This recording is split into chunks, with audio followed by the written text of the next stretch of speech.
If you have followed what has been happening in Nairobi, I think you have followed the events over the past 3 years. You've had several demonstrations which are worrying, and they'll become more frequent. And in this week, we'll have two demonstrations. Next week, there will be a mother of demonstrations on 25th. Now, in all these times, businesses are closed. Wherever there is a demonstration, businesses must close. And those are losses for businesses. Nairobi CBD used to be the best place to do business, but now it is turning to be among the worst. Now, when you start business in the city, especially CBD,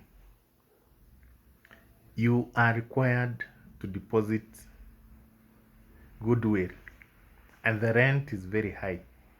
So if you close your shop even for one day, that is a big loss. And now we are facing political uncertainties, and demonstrations will never end soon. Initially, during the time of Uhuru, it was Raila who was leading demonstrations. Now, Uhuru was forced to do handshake with Raila. And for the better part of Uhuru's second term, we did not have any demonstration, and businesses were thriving. Now enters William Ruto. He thought that Raila was the king. He was the owner of demonstrations. That is why he did a handshake. Now Raila is in government. It is the Gen Zs who are majorly demonstrating, which is complicating matters for the president. It doesn't know how to handle the Gen Zs. They don't have a leader. They just pour into the streets, and wherever they are in streets, there must be chaos, there must be injuries, and many other things. Now, the last one, which we witnessed this week, was police, goons, and demonstrators. There were three groups. Now, the goons who were hired, their intention was not actually to protect businesses. Most of them were seen stealing from shops. And be assured that in the next demonstration, it will be the same case. The ones will just join others. As others are demonstrating, the ones will be stealing. And if this trend will continue, then businesses will fear setting up in Nairobi CBD. And now people will start identifying estates which are good for businesses, and they just move to those estates. Now, Nairobi CBD, if the demonstrations will never stop, it will be a ghost place. People will fear setting up the businesses. There was a time you could not get an empty shop in the CBD, but let me assure you, in the next 1-2 years, you'll start getting several empty shops.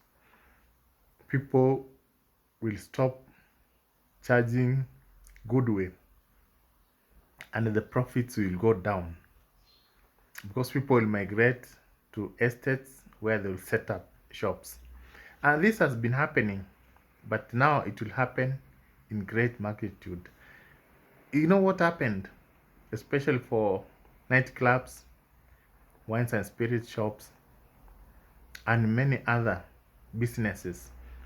They realized that during the time of Corona, people can drink near their estate without necessarily going to the CBD. That's why you find in many estates, if you go to Eastlands, they're very big nightclubs, big pubs, wines and spirits.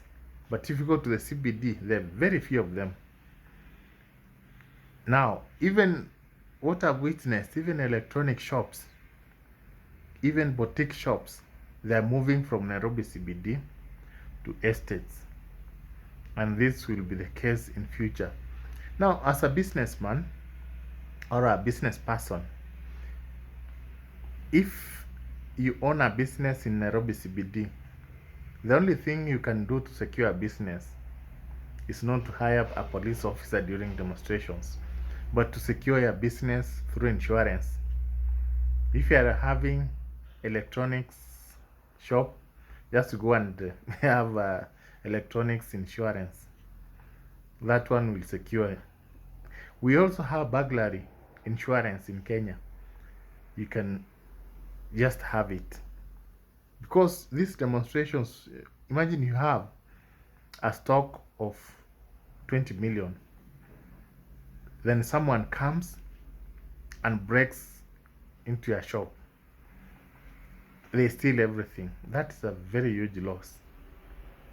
And another solution what you can do, if you realize that tomorrow there will be demonstrations, you just move away those expensive electronics, the most expensive ones. If the demonstration will happen in the CBD, you can just move to another shop in Westlands, a very secure place, up to until the demonstrations are over. Or you can slowly move your business online. That can help you. So in the meantime,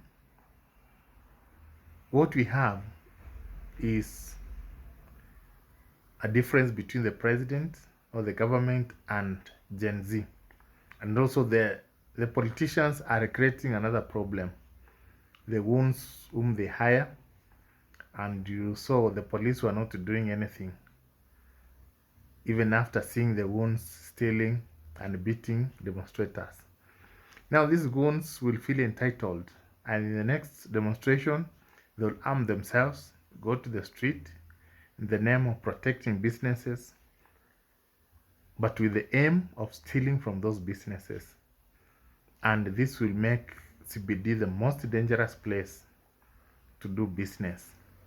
So unless the president finds a solution, these demonstrations will continue and businesses will incur losses, and eventually most of them will move to estates.